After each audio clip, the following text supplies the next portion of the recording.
Bueno, arranquemos con lo bueno, arranquemos a hablar de ese tema que usted propone, hermano, que se llama Más allá del paisaje. Ujú. Cuéntanos un poquito de qué trata, hermano. Bueno, más allá del paisaje entra como empiezo en esa búsqueda precisamente de cómo iba yo por el paisaje. Uno llega a un punto en que quiere encontrar como, primero pues su estilo como tal, porque uno quiere pues expresarse de una manera, pero pues esa es la primera parte que uno empieza como a buscar precisamente cuál es el estilo que uno va a tener, por qué lo va a tener y por qué quiero desarrollar ese estilo de esa manera. Y eso termina hablando mucho de lo que es uno por dentro, ¿cierto? De sus emociones y todo eso que se ve reflejado ahí. Entonces, más allá del paisaje es esa búsqueda de profundizar un poquito más en lo que es el paisaje, de qué manera lo visualizo yo y empezar también a ver otros fotógrafos que han profundizado bastante en este cuento y han tratado pues de poner sus emociones en lo que están fotografiando y en ese paisaje y lo han puesto de otra manera y ahí es donde empieza esa investigación para ir más allá precisamente de lo que es el paisaje como tal.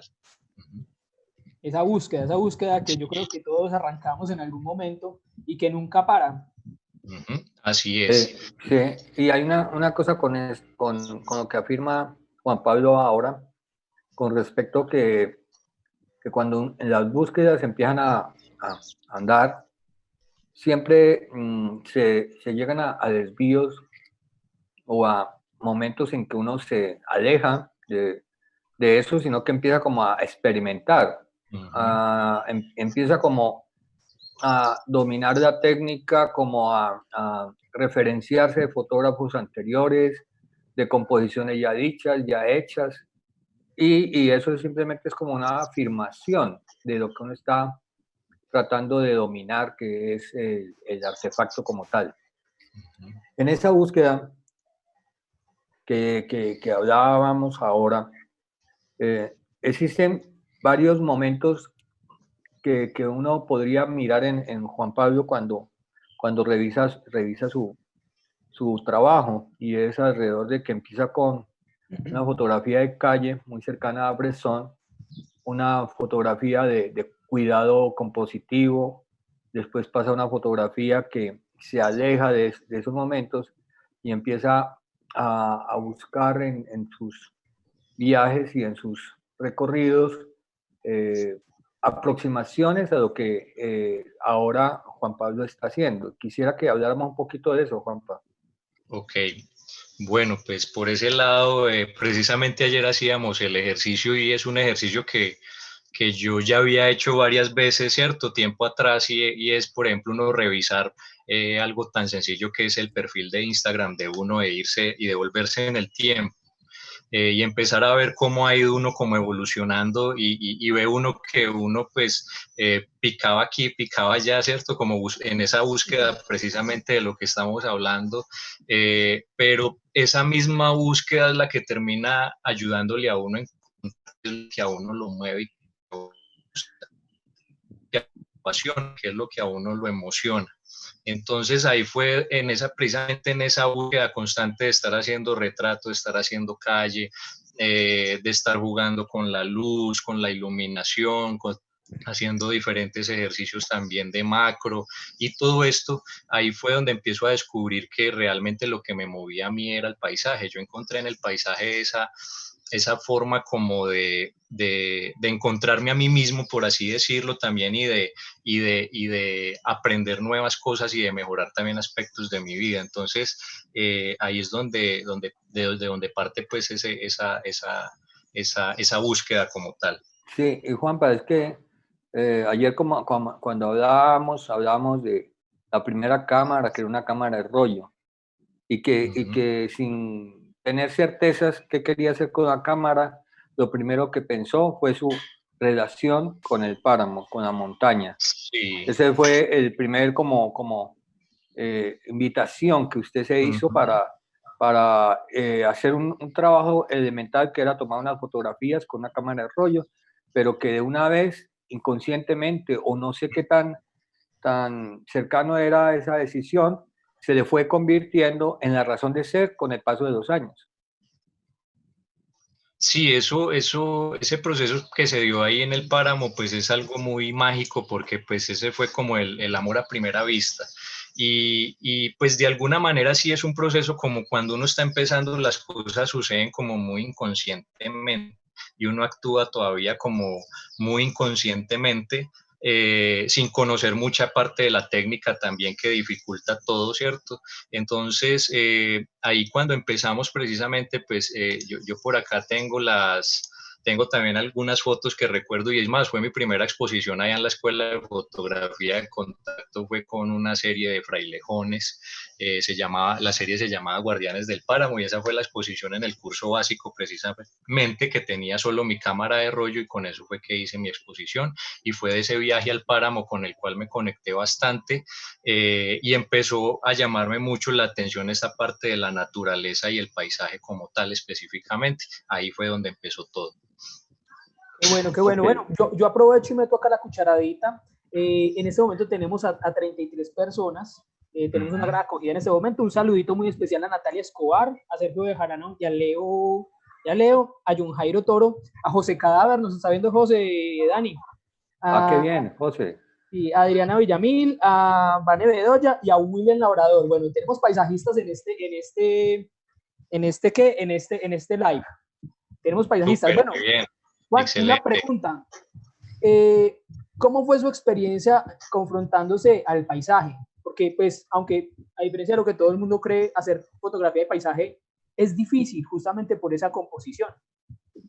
Sí, yo creo que ese es el primer choque porque ahí es donde empieza uno primero a aprender uno. Yo no toleraba muy fácil la frustración y yo creo que eso es una de las grandes cosas que le debo precisamente al paisaje y es eso, de aprender a tolerar la frustración porque al principio uno se iba con una imagen en la cabeza o queriendo lograr algo que uno de pronto había visto de algún otro fotógrafo o algún referente que uno tiene y después iba uno a hacerlo y pues no salir absolutamente nada y entonces ahí empezar ese proceso ya de analizar las imágenes y decir, bueno, pero aquí qué pasó, qué voy a hacer con esto, cómo voy a mejorar esta parte. Y eso fue lo interesante, porque precisamente esos resultados malos, el no lograr absolutamente nada que yo dijera que estéticamente se veía bien, fue lo que me llevó como a profundizar más y a buscar y a investigar más sobre diferentes fotógrafos y qué hacían, sobre la técnica, sobre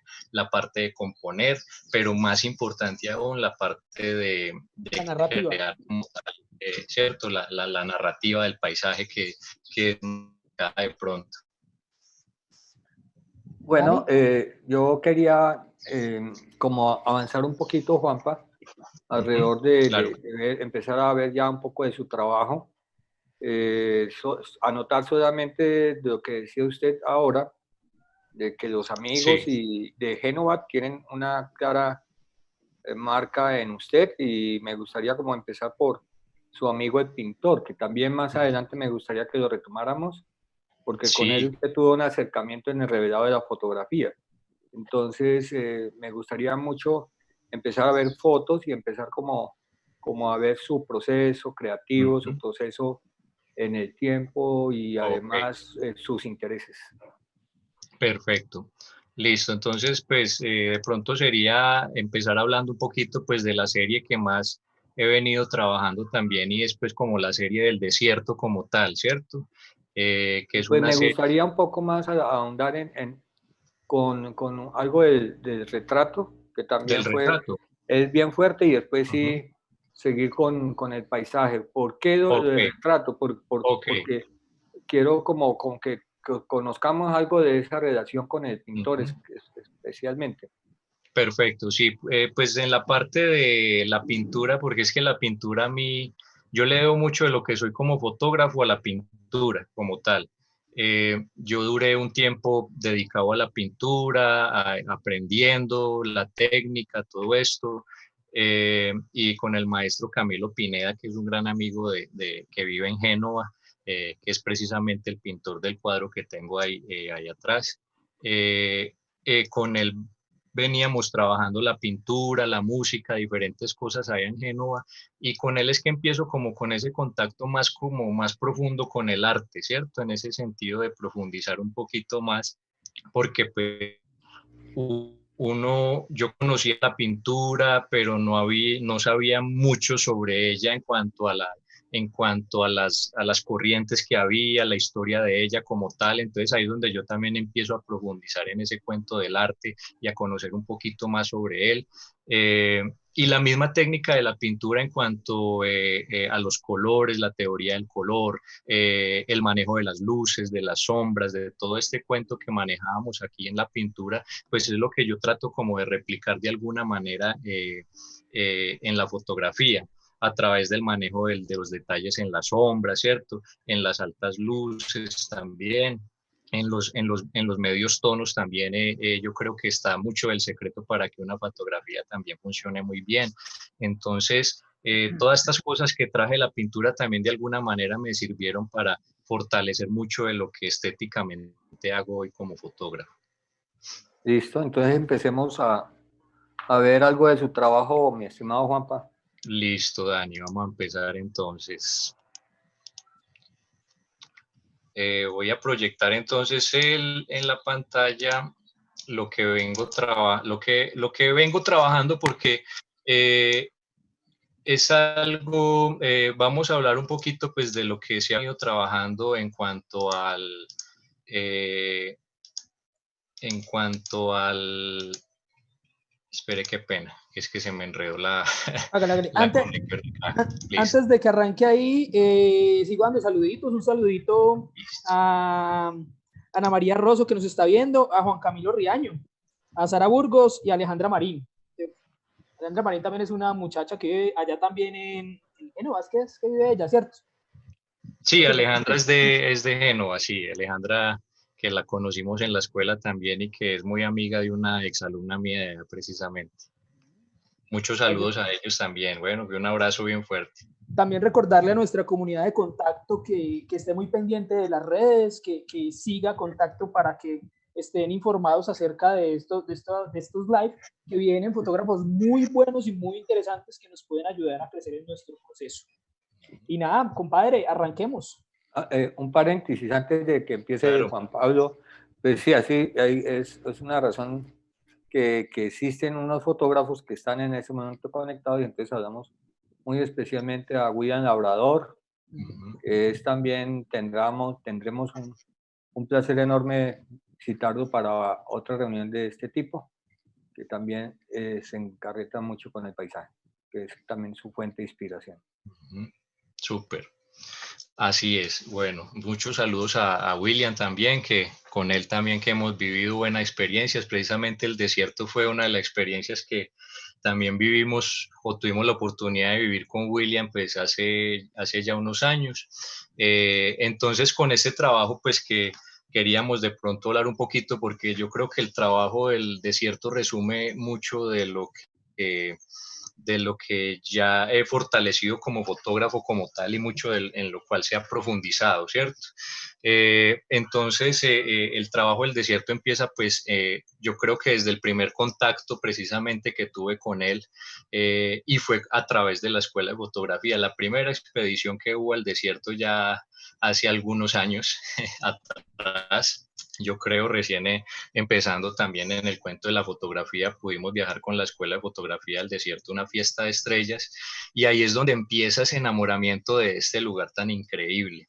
Esos son como esos lugares, uno se conecta con ciertos lugares, yo creo que en la vida hay lugares que lo impactan a uno, y este ha sido uno de ellos, y ahí es donde empiezo ya como a querer volver. Al siguiente año regreso también, y al siguiente regreso otra vez, y así me la pasé, y ya he ido como 8 o 9 veces al desierto a visitarlo, a explorarlo, a conocerlo, y con Daniel también tuvimos la experiencia de poder viajar en moto hasta el desierto y poder viaje bueno, viaje bueno. Sí, viaje bueno, y aguantó Dani, tremendo. Antes de continuar, me gustaría invitar a nuestro público, que en ese momento tenemos a 38 personas, a que por favor pregunten que nosotros estamos supremamente pendientes y trataremos de responder a todas las preguntas que tengan. Así es. Ese asunto que comentaba Juan Pablo, que lleva 8 o 9 viajes, era una de las cosas que hablábamos ayer. Nosotros consideramos que un fotógrafo de paisaje también es una persona que visita el lugar, el sujeto o motivo de su fotografía. Lo visita muchas veces porque no es una mirada rápida ni es una mirada de turista que va, llega, retrata y sale para otro lugar, sino es una persona que ya empezó a escuchar a este sujeto llamado desierto, y el sujeto le va revelando sus misterios y su belleza. Entonces, eso es como lo que nosotros hemos hablado con Juan Pablo alrededor de fotógrafo de paisajes. No es un fotógrafo de afanes, es un fotógrafo atento, escucha al sujeto que ya no es es un ser que le ha permitido, en este caso es desierto, que Juan Pablo lo conozca y lo descubra. Hay una cosa muy bonita que yo he descubierto en el paisaje, y es que aunque todo el mundo piensa que el desierto está ahí, pues que el paisaje está ahí, pero realmente no es algo que sea tan estático como uno pensaría. A mí me ha pasado, por ejemplo, que tengo una fotografía en la cabeza, voy al punto y simplemente las nubes no me dejan, o el clima, o la lluvia, o tal vez lo que necesita es la lluvia. Entonces una persona que se tiene que sentar en un punto 4, 5 horas, tal vez irse, volver otro día. Entonces es una persona que tiene que estar regresando mucho al sitio y tener mucha paciencia para lograr esa foto perfecta, ¿no? Sí, y aquí el ejemplo que lo trae muy claramente Juan Pablo, que nos va a empezar a hablar de ese maravilloso encuentro, de esa tranquilidad, aunque nosotros, la tranquilidad es el hecho de sentirse en paz con lo que uno está buscando. No significa que ha llegado, obviamente, está en búsqueda. Y este ejemplo que Juan Pablo va a hablarnos se notará porque estamos afirmando con algunas cosas relacionadas con el paisaje y nuestra manera de enfrentarnos a él. Pues yo confieso, soy muy nuevo en el paisaje, demasiado nuevo, hasta que Juan Pablo me fue como orientando, y con él he hecho también unos 7 viajes al desierto. Solamente que encontraremos la disculpa perfecta, Juan Pablo. Siempre. Téngalo por seguro para escaparnos. Así es. Para volverse a montar esa moto. Sí. Me vuelvo a montar en esa moto. No, es que hay que contarle a los muchachos que nos están viendo, es que Daniel Bejarano y Juan Orozco se montaron en una moto, se chuparon como 8 horas en esa moto para irse al desierto los dos. No, ahorita les muestro y verás la evidencia de eso. Empecemos, Juanpa. Listo, bueno, no, pues sí, eso, a través de estos viajes cada vez uno descubre cosas diferentes. Lo que dice Diego es muy cierto, son lugares que usted puede ir una vez, pero si no encuentra las condiciones que usted quiere, si no se da lo que usted buscaba, pues definitivamente usted no va a poder transmitir lo que quería o lo que estaba buscando, ¿cierto? Entonces, por eso es que uno quiere volver siempre a estos lugares, pero como decía, hay lugares con los que uno se conecta como automáticamente. Yo tengo una conexión muy fuerte con el desierto y tengo otra muy fuerte con la montaña y el páramo, que quisiera poder ir más seguido al páramo, pero hay veces que no es permitido, más por el clima y por otras situaciones que suceden allí. Cuénteme, Ana. Es exactamente lo que usted acaba de decir, esas conexiones. Y en la historia de la fotografía hay una conexión supremamente vital, única, urgente, como la que tuvo Ansel Adams con su reserva. Yosemite. Sí, que fueron 40 o más años de conexión.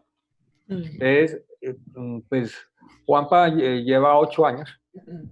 Imagínese.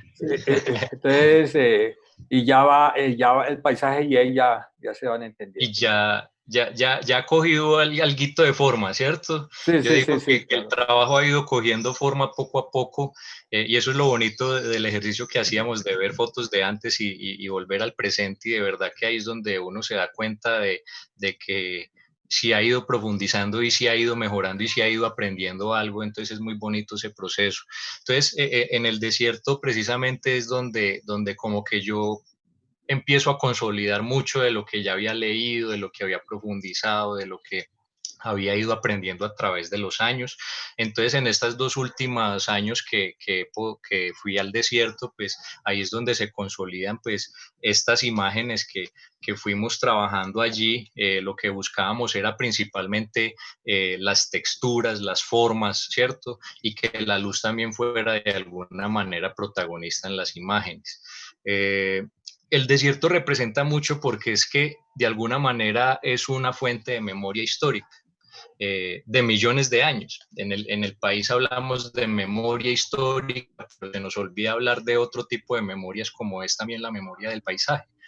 El desierto tiene memoria, ¿cierto? A través de los años, de alguna manera nos muestra qué ha pasado allí, qué se ha desarrollado allí, cuáles son los elementos que han influido en él, ¿cierto? Entonces, mire que cada vez que uno entra a profundizar un poquito en esto, se va encontrando con cosas cada vez más interesantes y cómo una cosa se termina relacionando con la otra. Entonces, este trabajo del desierto para mí ha sido muy significativo porque de alguna manera ahí tengo puesta mucho de lo que tengo como emocionalmente como persona también, ¿cierto? Y eso pues yo creo que viene de esa lectura que he hecho sobre diferentes fotógrafos que han profundizado sobre el cuento más espiritual de la fotografía, por así decirlo, ¿cierto? Que vamos a hablar más adelante un poquito de eso, que sobre Minor White y todos estos personajes que de pronto han convertido la fotografía en un proceso más espiritual, más emocional y más de conectarse y de contemplación con lo que estamos fotografiando. Entonces el desierto me ha ayudado a ir consolidando eso. Siento que todavía me falta muchísimo más, que tengo que profundizar mucho más en lo que es el desierto, en su dinámica, en cómo funciona también, que se puede hacer mucho más con el desierto, pero al desierto, por ejemplo, le debo también haber podido exponer por primera vez en una convocatoria nacional en fotográfica, entonces eso significa mucho para mí también como persona, porque generalmente en estos espacios no se había reconocido como mucho el paisaje como tal, como arte, ¿cierto? Por así decirlo, en estos espacios como fotográfica o otros espacios también de festivales fotográficos, el paisaje apenas está empezando como a entrar a esta dinámica de estar más metido en la curaduría, por ejemplo, de los sitios, ¿cierto? Entonces, el desierto significa mucho para mí por eso, porque pues significó mi primera exposición a nivel nacional, porque hay mucho de lo que soy como persona y emocionalmente está puesto ahí y todavía falta muchísimo más por mostrar. Entonces, la idea es esa. Estas fueron las fotos, pues estas tres que estuvieron en Bogotá precisamente.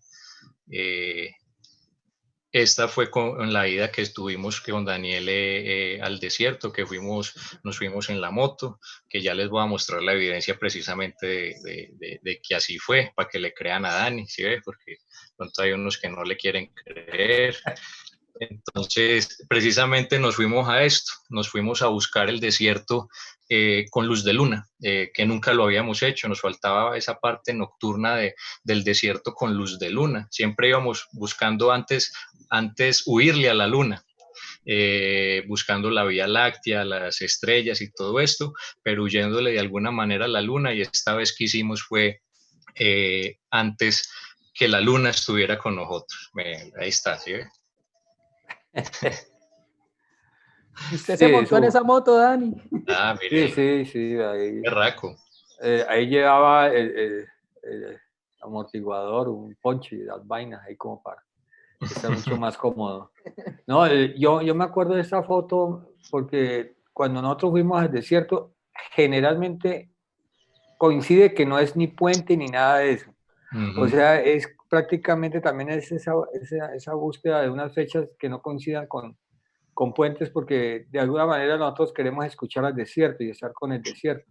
Claro. La última foto que muestra Juan Pablo de la noche, ese día nosotros decíamos que nos sentíamos absolutamente privilegiados.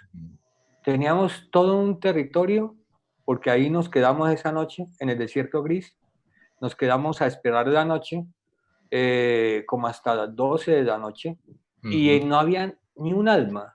Y era una sensación de estar en un sitio sagrado, era absolutamente especial. Y ahí Así. fue donde éramos felices, simplemente porque teníamos ese privilegio de tomar unas fotografías como esta maravillosa que hace Juan Pablo esa noche. Sí, y se trata más a veces de lograr una fotografía, es el hecho de poder uno disfrutar de ese lugar, ¿cierto? De contemplarlo, de conocerlo, de simplemente olvidarse de muchas cosas y solo enfocarse en estar ahí, ¿cierto? Y contemplarlo y disfrutarlo de la mejor manera. Sí, es cierto, es una de las cosas que yo agradezco mucho de ese viaje es inolvidable, Juanpa.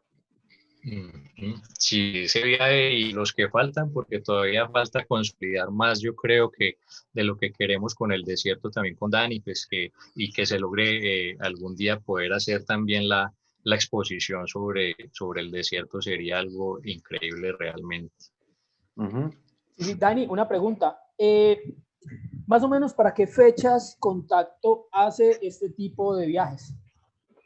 También para las personas, porque hay muchas personas que son nuevas que nos están viendo en este momento, entonces también sería bueno para las personas que no conocen las fechas para que puedan ir con Contacto al desierto. Bueno, nosotros teníamos en la programación del 2020 una excursión mensual.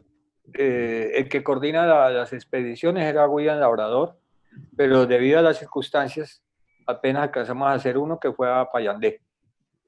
Cada mes, después de que salgamos de esta pandemia, retomaremos las conversas con William para programar y que estén atentos. Las excursiones fotográficas es abierta a toda persona que quiera ir. Siempre buscamos lugares que tengan unas características especiales de nuestro paisaje, de nuestra, como que sean novedosos y que además sean lo suficientemente económicos para que esté al alcance de todos. Nosotros somos muy básicos, pero siempre buscamos estar cómodos en nuestras excursiones. Claro. También contarle a la gente que nos está viendo que nos cuenten por el chat, que los veo muy callados, que nos cuenten, hacerles preguntas, por ejemplo, como ¿con qué lugar ustedes, amigos del chat, se han conectado en la fotografía? ¿A qué lugares les ha gustado visitar? Por favor, háblenos, que acá estamos para escucharlos. ¿Listo? Bueno, sigamos. sigamos, Listo, Juanpa. seguimos. Bueno, entonces pues ya pues después de ver un poquito de lo que era el paisaje, pues esa serie que yo decidí ponerle Soñando en el Desierto a esta serie. Para mí el desierto me transmitía eso, me transmitía como de alguna manera estar en un lugar que estaba salido como de la realidad de alguna manera y en el cual yo podía de alguna manera soñar o verlo de una manera diferente también y al mismo tiempo expresar lo que quería expresar con él, ¿cierto? Con el paisaje como tal. Entonces ahí es donde nace y empieza también una profundización sobre lo que era Minor White, ¿cierto? Este fotógrafo, no sé si podemos ya como pasar a esa parte para que empecemos a Sí, sí. profundizar un poquito como sobre de pronto en lo que yo ya me estoy basando un poquito más para como base teórica, ¿cierto? Por así llamarlo, o como referentes también fotográficos que tengo en este momento para darle como más fuerza a, a mi trabajo como tal, ¿cierto? Entonces vamos a mirar un poquito de lo que trabajaba Minor White. Entonces acá lo tenemos y acá es donde empieza todo. Pues yo quería mostrar un poquito esto porque acá es donde descubro yo un referente que de pronto no se tiene muy en cuenta, ¿cierto? Que es este personaje que se llama Minor White. que acá se los voy a mostrar de una vez. Minor White es un fotógrafo que se dedicó a explorar precisamente la naturaleza y el paisaje, pero se dedicó a abordarlo también desde su manera personal, ¿cierto? Y entonces él empieza a hablar de ciertas teorías que a mí me llamaron mucho la atención. Yo leí este artículo que está en una revista a la que yo me suscribí hace algún tiempo porque encontré en ella que podía ahí fortalecer muchas de las habilidades que necesitaba, que es esta, ¿cierto? Entonces yo siempre siempre comparto esto porque muchas veces preguntamos dónde está la información, dónde están las cosas que podemos buscar, pero la información está ahí, sino que muchas veces, lastimosamente, nos limitas el idioma, porque la mejor información pues va a estar de pronto en inglés. Ese va a ser el cuento. Por ejemplo, esta revista está en inglés, pero tiene información fundamental para el fotógrafo de paisaje, de naturaleza, y se aprendió una infinidad de cosas y termino uno leyendo unos artículos muy interesantes, y ahí me encontré con ese artículo que se llamaba El arte de la visión y empezaban a hablar de Minor White precisamente, de este señor. Minor White hablaba mucho de este tipo de cosas. Él hablaba de ir despacio y a quitar la mente para ver mejor, ¿cierto? Entonces ya con eso podemos ver que pues él hablaba mucho del ser y de la espiritualidad también del fotógrafo. Entonces hablaba de poner la mente en blanco, ¿cierto? Como un lienzo en blanco. Él hablaba mucho así, hasta comparación entre los pintores y los fotógrafos, de alguna manera con el lienzo en blanco. Pero él hablaba de que los fotógrafos debíamos tratar era de colocar la mente en blanco cuando íbamos a fotografiar para realmente conectarnos con lo que estábamos buscando, ¿cierto? O a veces no estamos buscando, pero simplemente el paisaje o lo que estemos haciendo nos habla, nos da un mensaje, nos manda un mensaje y nos dice esto tiene que ser fotografiado, y nosotros tenemos que estar pendientes de esas señales como tal, ¿cierto? Entonces eso era lo que hablaba fundamentalmente Minor White. Y él decía, yo fotografío no aquello como es, sino aquello como soy. Entonces yo cuando leí esas frases, esas palabras, yo automáticamente sentí otra vez, vuelve y entra la palabra conexión, ¿cierto? Porque uno siente que se conecta como con este pensamiento, con estas ideas, como que, venga, yo me siento muy identificado con esto, y yo creo que esto lo puedo tener en cuenta para lo que va a ser mi trabajo, ¿cierto? Entonces él hablaba precisamente del encuentro con uno mismo y todo este tipo de cosas. Entonces, por eso me parece importante hablar de él, y queríamos como traerlo el día de hoy también y hablar un poquito de él porque es un poco desconocido Minor White. Sí, y además que pues es el referente apropiado con Ansel y todos aquellos fotógrafos que entregaron prácticamente su Claro. existencia al paisaje. Y Uh-huh. lo que dice Minor suena extraño, pero yo fotografía no aquello como es, sino aquello como soy. Y para llegar a entender esa profundidad con lo que Minor habla, es que nosotros creamos y podemos tener una opinión con referente a un pasado, a una construcción de uno como sujeto de la existencia. Entonces, cuando este señor habla de eso, es súper importante. Por eso, cuando nosotros en el desierto nos encontramos en el desierto, en silencio, cada uno coge su camino. Juan Pablo se va por un lado, yo me voy por otro lado, cada uno en silencio, sin decirnos nada, simplemente cogemos el camino, porque eso es lo que yo soy, y como él es lo que debemos buscar. Entonces, es muy potente la posición de Minor White, y Juanpa no es solamente eso, sino que es una invitación para que lo investiguen más, que hay Uh-huh. unos textos que ya le dirá a Juan Pablo dónde los pueden encontrar. Claro que sí. Diego, micrófono. Qué pena, qué pena. Fresco mano, fresco que. Hay una pregunta de una de nuestros amigos del chat que se llama John Sí. Jairo Toro. Él Sí. pregunta, a mí me gusta mucho el paisaje, pero encuentro dificultades con el sol. Edita mucho sus fotos y si no, ¿qué tips nos daría? Bueno, esa es una buena pregunta. Muy Bueno, buena. en cuanto a la luz, ¿cierto? Pues yo creo que eso es lo primero que cuando uno empieza a leer sobre fotografía de paisaje y es precisamente cuáles son las mejores luces para trabajar, pues yo creo que los que hemos leído sobre paisaje de pronto han visto que pues siempre les van a decir el amanecer o el atardecer, ¿cierto? Que es cuando la luz está más suave, pero no quiere decir que es que la luz del mediodía sea lo peor de este mundo y no la podamos utilizar, al Es revés. maravillosa, es Es maravillosa. maravillosa, y se puede utilizar para una infinidad de cosas o yo la puedo aprovechar para dar otro tipo de estética también a mis fotos, ¿cierto? Entonces no me puedo limitar tampoco por la luz, sino que yo tengo que pensar es qué luz necesito para lo que yo quiero lograr, ¿cierto? Para lo que yo quiero expresar. Entonces, ya depende de lo que yo quiero decir con mi paisaje, con lo que quiero expresar. Ahí ya digo, no, para esta foto yo necesito una luz dura, una luz fuerte, suave, ¿cierto? La necesito de costado, la necesito que le esté dando al sujeto principal desde atrás, no sé, ¿listo? Entonces, yo ya defino eso de acuerdo a lo que yo quiera lograr. En cuanto al retoque como tal, depende. La mayoría de mis fotos trato de no hacerles mucho.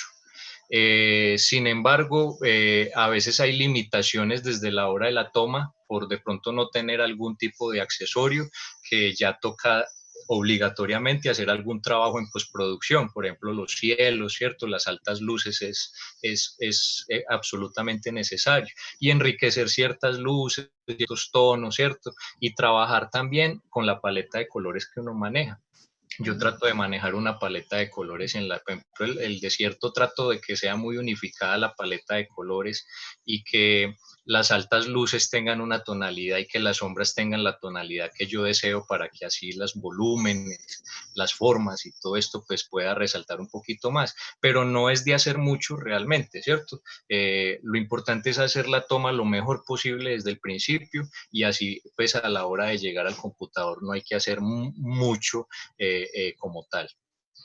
Sí, Yo ah, creería que es como ponerle el acento.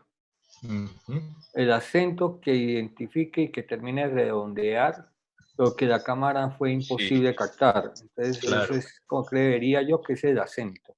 Sí, además, porque en el paisaje, en cierta forma, es muy fácil poder llegar a errores de edición fotográficos. Por ejemplo, el HDR puede llegar a ser un error justamente por el total. tratamiento invasivo. Una Sí. pregunta, Natalia Chavarría nos dice, Uh hola -huh. Juanpa, ¿tú nos podrías hablar un poco sobre las zonas de luz de Ansel Adams? Ok, bueno, ese es un tema Un tema bien, bien complejo.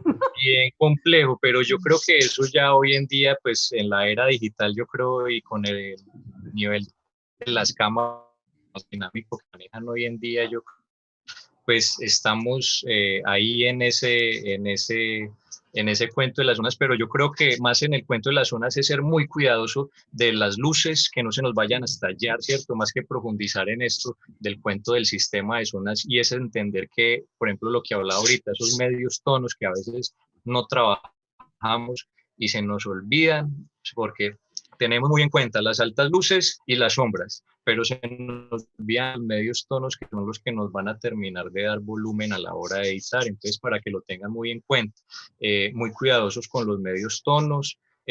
Yo soy, por ejemplo, si hablamos de sistema de zonas, pues yo creo que trato de que sea muy amplio también el espectro que manejo y incluso me gusta tocar los negros porque los negros le aportan una profundidad muy interesante también a las imágenes. No quiere decir que esto me pueda ir a los negros, ¿cierto? Eso ya es una decisión pues personal.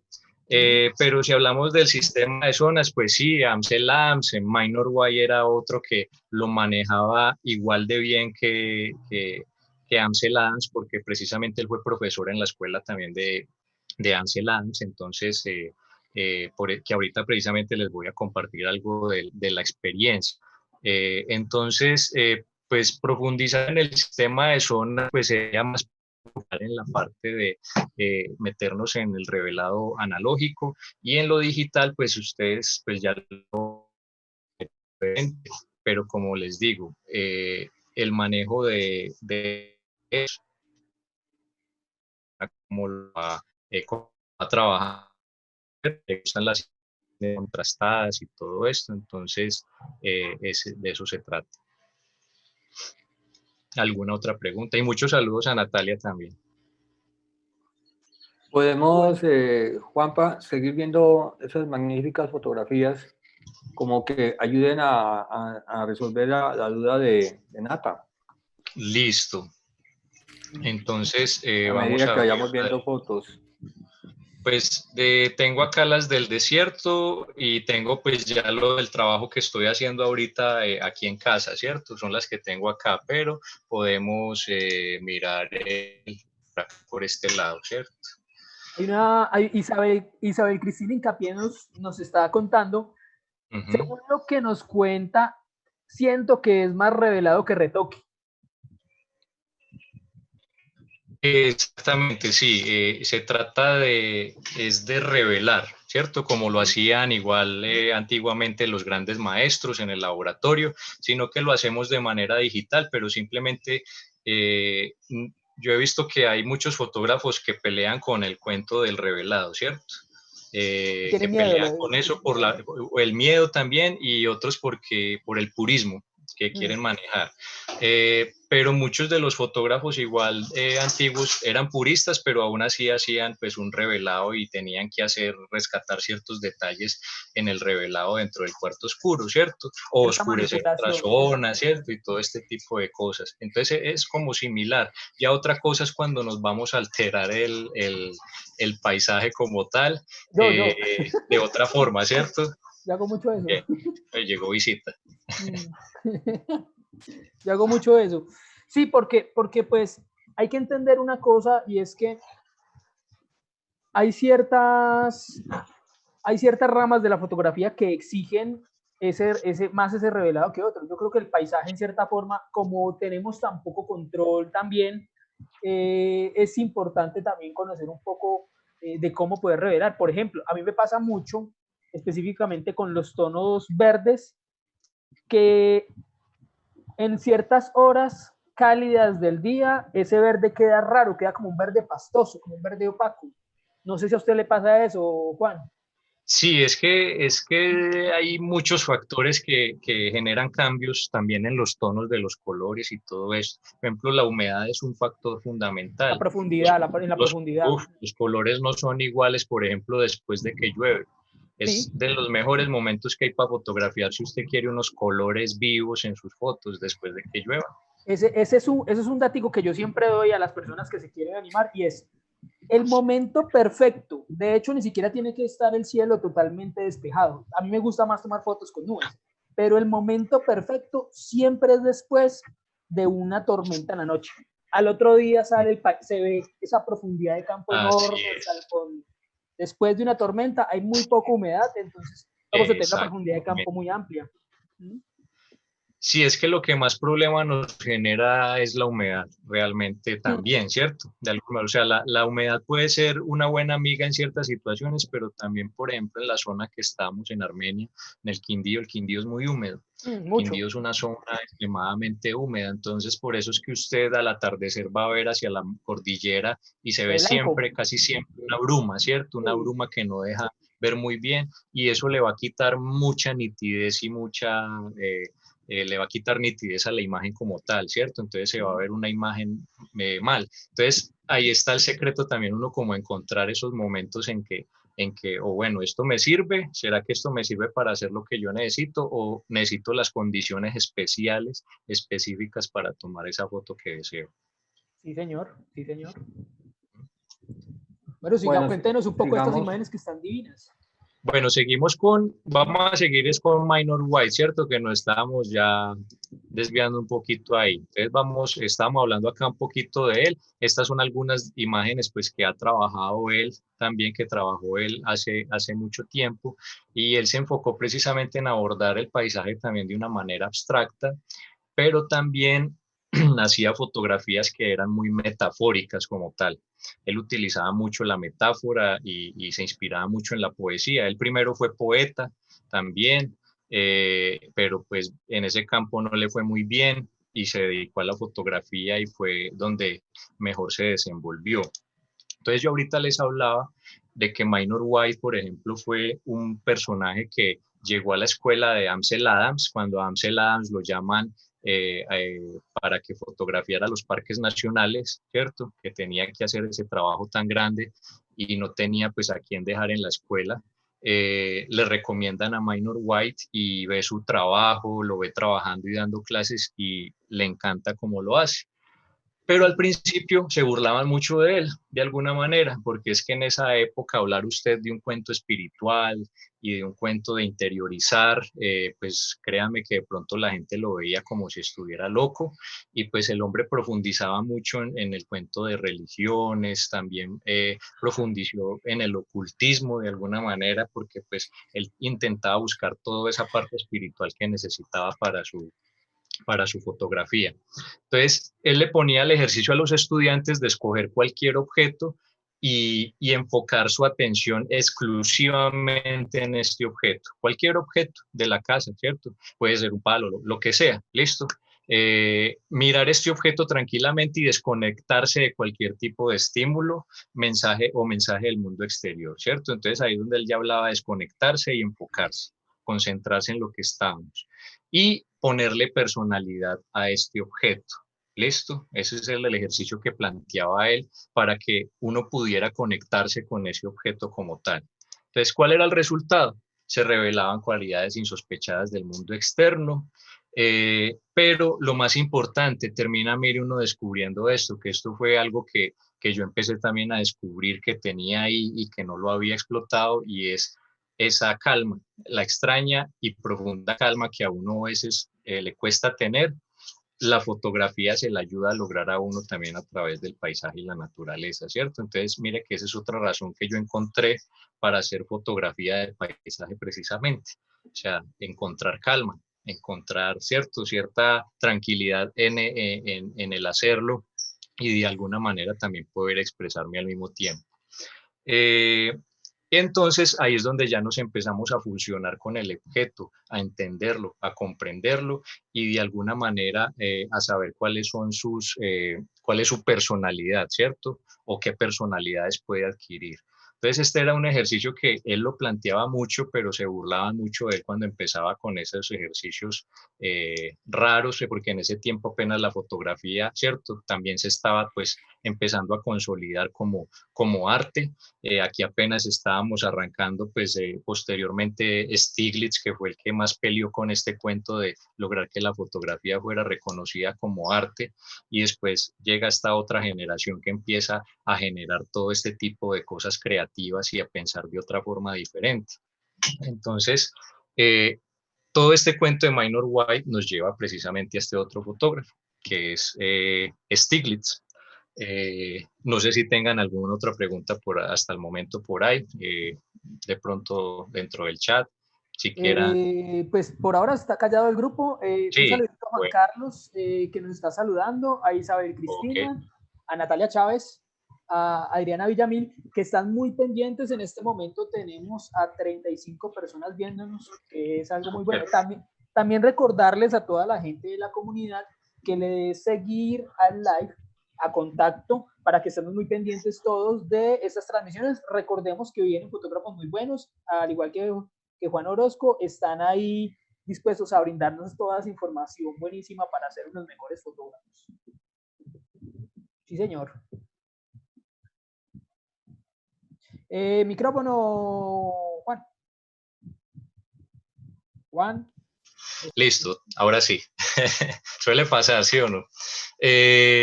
Entonces, sí, entonces veníamos hablando de Minor White. No, quería así porque de pronto si habían preguntas, porque pues a veces puede volverse de pronto enredado el cuento, pero yo creo que pues estoy tratando como de hablarlo desde la manera más simplificada y más coloquial en cuanto a los términos que pues yo siempre trato de simplificar mucho en lo que siempre voy a hablar para que todos puedan tenerlo claro. Igual si hay preguntas, con mucho gusto me dicen. Entonces aquí se encuentra una conexión de Minor White ya después, porque pues él alcanzó a tener una amistad con Stiglitz, y a mí siempre me marca porque Minor White, cuando empezó en la fotografía, se encuentra con Stiglitz y le pregunta que si él sería un buen fotógrafo, que cómo se daría cuenta si él sería un buen fotógrafo. Entonces Stiglitz le dice, ¿alguna vez te has enamorado? Y Minor White le dijo que sí. Y entonces Stiglitz le dice, entonces puede ser fotógrafo, ¿cierto? Entonces ahí es donde empieza la relación de Minor White con la fotografía, ¿cierto? Desde el amor. Entonces, imagínense, entonces haciendo una metáfora o ahí comparándolo con el amor, ¿cierto? Con la complejidad que todo esto puede conllevar, ¿cierto? De alguna manera eso es la fotografía también, en cuanto es complejo, pero yo creo que en cuanto más simplificamos, a veces es donde encontramos las mejores cosas que podemos expresar a través de ella.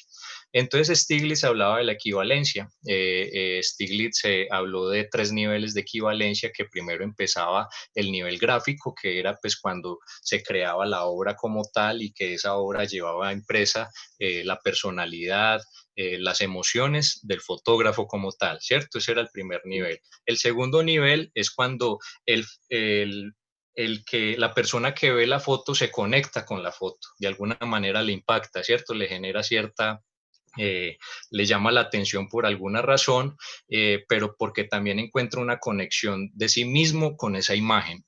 Y finalmente, en el tercer nivel, es el nivel de que esa persona recuerde la imagen que vio, ¿cierto? Si el espectador recuerda esa imagen, quiere decir que ahí hubo un impacto visual en esta persona y que sucedió algo emocional y que sucedió algo importante. Entonces, no necesariamente el impacto siempre, los impactos pueden ser buenos o pueden ser malos, ¿cierto? Pueden ser de los dos tipos. Puede que la imagen lo haya impactado muy bien, ¿cierto? De buena manera, pero también puede que lo haya impactado negativamente por alguna razón, por algo que está dentro de sí mismo. Entonces, esos eran los 3 niveles que hablaba Stiglitz y que Minor White tenía muy presente también para utilizar en sus fotografías. Entonces, ¿por qué hablo de todo esto? Porque todo esto es como de alguna manera la base de lo que estoy trabajando ahora y de lo que siento que me está llevando como a encontrar la estética que estoy buscando, ¿cierto? Es buscar esto. Entonces, cuando uno entiende esto, yo creo que empieza a entender un poquito más de lo que es el lenguaje fotográfico y la expresión fotográfica como tal, que me había costado mucho. Yo llevaba muchos años como luchando con el cuento de, venga, yo cómo puedo contar una historia a través del paisaje y la naturaleza, yo cómo puedo transmitir esta emoción, cómo puedo hacerlo. Entonces venía como en ese proceso también de búsqueda de toda esta información y me encuentro con Minor White y Minor White me conecta con Stiglitz y yo automáticamente me conecto con toda esta información. Entonces, por ejemplo, Stiglitz sacó todo esto de unos poemas de Charles Baudelaire, Correspondencia, ¿cierto?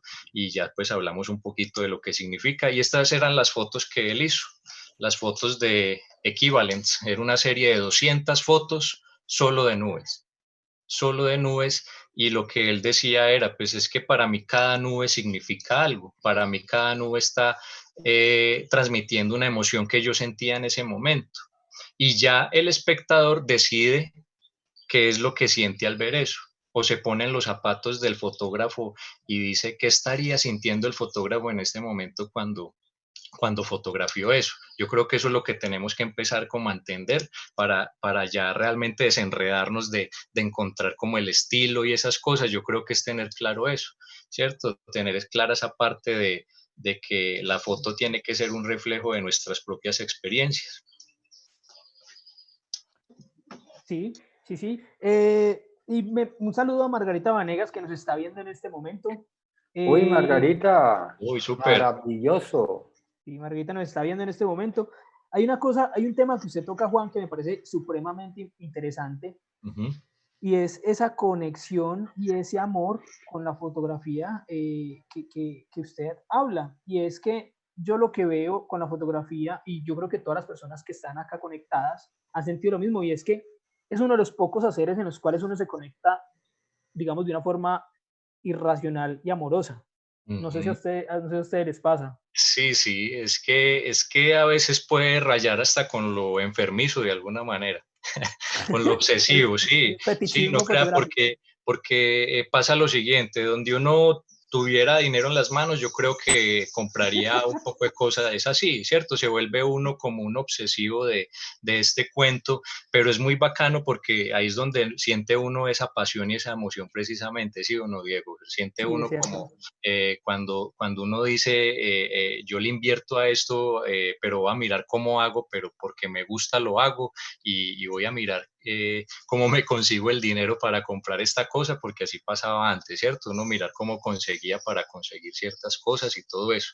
Y a medida que va pasando el tiempo va simplificando, pero yo creo que sí, la pasión se siente más es ahí con eso que usted menciona precisamente.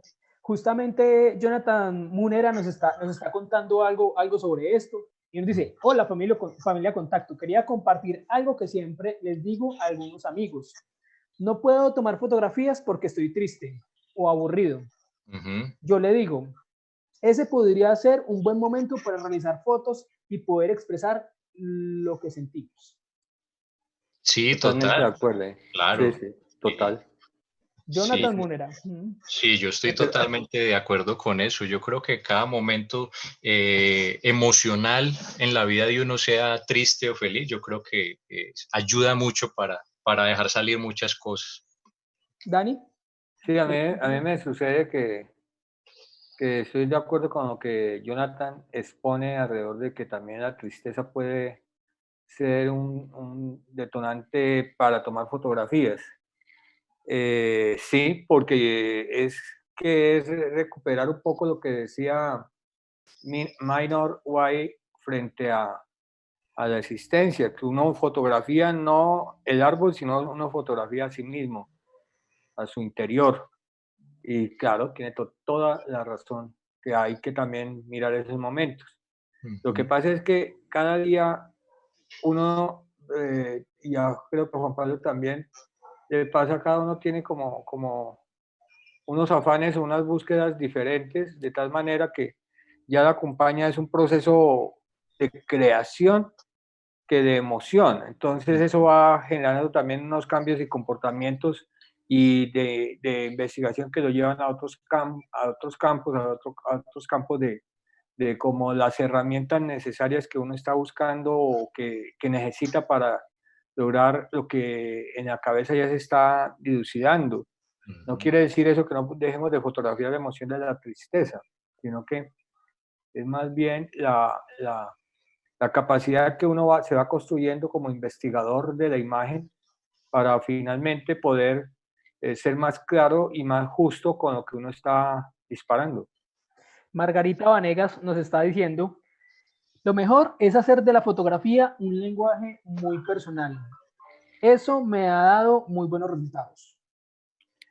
Total, sí, comparto totalmente esa idea y yo creo que con lo que estamos hablando acá precisamente estamos profundizando en ese concepto como tal, ¿cierto? De que cuando empezamos a expresar lo que tenemos adentro en lo que en ese proyecto que queremos hacer, ahí es donde se ven los mejores resultados y eso también me ha sucedido a mí, como también le ha sucedido a Margarita y yo creo que a muchos de los que estamos acá también nos ha sucedido, A todos, ¿cierto? obviamente. Sí, Claro, uno total. tiene, no sé si les ha pasado, por ejemplo, que uno tiene momentos de inactividad creativa, en los que uno Ujú. deja de producir Así fotografía. es.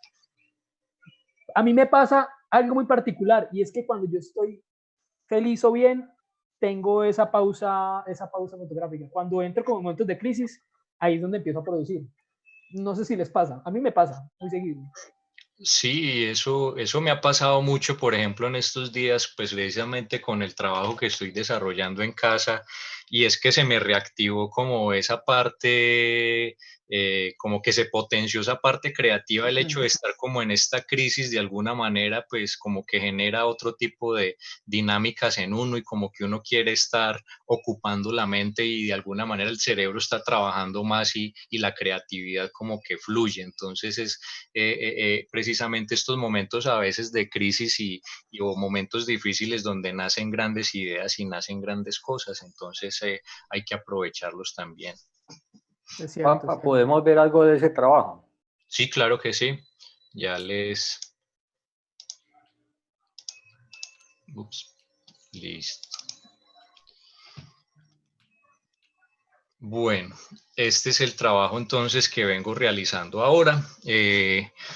Pues precisamente este trabajo también se deriva mucho de lo que estábamos hablando de Minor White y de todos estos personajes de Stiglitz también, y es pues como esa visión también que puede tener uno diferente de las cosas y de lo que pueden representar para uno. Eh, la maleza, en este caso, pues que yo después de sentarme en el jardín a observar detenidamente qué pasaba allí, cuál era la dinámica, y cuando hago ese ejercicio de enfocarme y de concentrarme en las cosas, es cuando descubro todo ese movimiento, todas esas cosas que están sucediendo ahí en un pequeño espacio, ¿cierto? Como tal.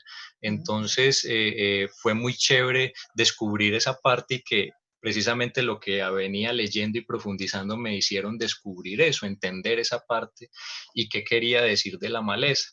Entonces, lo primero que empecé a descubrir, pues, y empecé buscando fue el significado de esta palabra pues es muy triste darse cuenta que el significado de esta palabra simplemente es una hierba mala o una cosa mala que no sirve o que lo único que genera es un daño. Pero pues eso si lo vemos desde la parte agrícola y desde la parte de la agricultura, pues así lo Desde la vería, ¿cierto? economía. Ajá, y desde la economía como tal. Y mire que ahí ya precisamente hablábamos eso con Daniel ayer sobre ya esto hace de alguna manera que la dinámica del paisaje, ¿cierto? Se pueda replantear del paisaje como tal rural. Porque pues ustedes saben que el paisaje está lleno de cultivos, café, plátano, todo esto, y ellos lo que buscan es tener alejada la mala hierba generalmente para que los cultivos puedan desarrollarse de la mejor manera. Entonces, ahí empiezo a encontrar yo relaciones entre una cosa, entre la otra, y empiezo a armar como mi trabajo como tal y mi parte visual también para ver qué es lo que quiero transmitir. Eh, entonces, de nuevo, vuelvo a eso, conectarme con lo que estaba fotografiando. Me dediqué a sentarme en mi patio, en el jardín, a observar simplemente, desconectarme de todo lo que había a mi alrededor y observar un poquito y empiezo a descubrir un mundo muy interesante. Utilizando pues lo que tenía en este momento a la mano. Justo me había llegado un tubo extensor antes de todo este cuento, entonces sí ve que las cosas suceden por algo también y así fue, llegó justo el tubo extensor antes de que empezara esto y dije, no, pues por acá me voy a poner a retomar el macro, que lo tenía abandonado pues porque no tenía cómo trabajarlo, no tenía tubos extensores para la cámara que tengo ahora. Entonces empecé a trabajar este trabajo con un mini estudio que me creé. Solo tenía un flash porque justo antes de todo esto también se me había fundido un flash. Entonces quedé con uno solo y yo hace muchos años había observado un esquema de iluminación que me gustaba mucho. Porque resalta las formas de las cosas, ¿cierto? Como la figura y la forma. Entonces resalta mucho eso en las imágenes y yo quería resaltar eso, la figura y la forma dentro de las imágenes como tal. Entonces el esquema de iluminación muy sencillo, un octavos y le puse una franja de cartulina negra en toda la mitad. Entonces tenía luz al lado y lado, ¿cierto? Que salía del octavos, que me está iluminando a los lados el objeto. Y de frente estoy poniendo un reflector pequeño que tengo plateado como para rellenar un poquito las sombras y precisamente rescatar esos medios tonos que tanto le aportan a la imagen, ¿cierto? Entonces por ahí fue que empecé. Es un esquema muy sencillo, pero muy pensado en lo que yo quería hacer, ¿cierto? Es un esquema muy sencillo, pero muy enfocado al trabajo que yo quería hacer. Y se empezaron a encontrar cosas muy interesantes, ¿cierto? Entonces no solamente es la maleza, sino también las hojas que caen de los árboles que hay aquí cerca de mi casa, la basura, que a veces también es basura, entonces se barre y se tire cuando es un abono también tan bueno y puede tener también una función tan buena. Entonces, mire tantas cosas dinámicas dinámicas que suceden ahí. Por ejemplo, esta es una hoja de carbonero, la anterior es una espiga de un tipo como de pasto que crece como maleza, que yo ya estoy por cambiar esa palabra más bien como por otro tipo como de Herbácea, palabra. herbácea. Sí, Herbácea. herbácea más bien. Mm. Y estas son otras, las últimas que he trabajado también. Esta es otra planta que crece también por ahí, que se evita porque ellas se enredan todo, entonces, pero es hermosa. Si uno ya la mira desde otro punto de vista, la contempla desde otra forma, tiene una belleza ahí que no habíamos visto, que no sabíamos que existía o que no sabíamos que estaba ahí y ahí estaba presente, pero si nos detenemos a observar por un momento, ahí es donde encontramos esa belleza de las cosas. Julián Barreto nos dice, hola Juanpa, muy interesante la forma de iluminar. Muchas gracias, Juli. Un saludo también para Julián, un abrazo bien fuerte que hace rato también no nos podemos ver. Sí, la iluminación es algo muy simple, pero es muy chévere cuando queremos resaltar precisamente la forma de los objetos. Y entonces, ese esquema lo había descubierto hace mucho tiempo, lo vi de un fotógrafo, pero hace muchos años. Inclusive hice un ejercicio para el curso avanzado utilizando eso también, y hace muchos años también, hace ya varios años. Y ahorita lo retomo porque veo en él las posibilidades para hacer este trabajo y pues viendo las condiciones de solo tener una luz. Sí, Dani, cuéntenos. Bueno, hay una cosa que quiero retomar un poco de unas palabras que dijo Juan Pablo un poco más atrás, Uh-huh.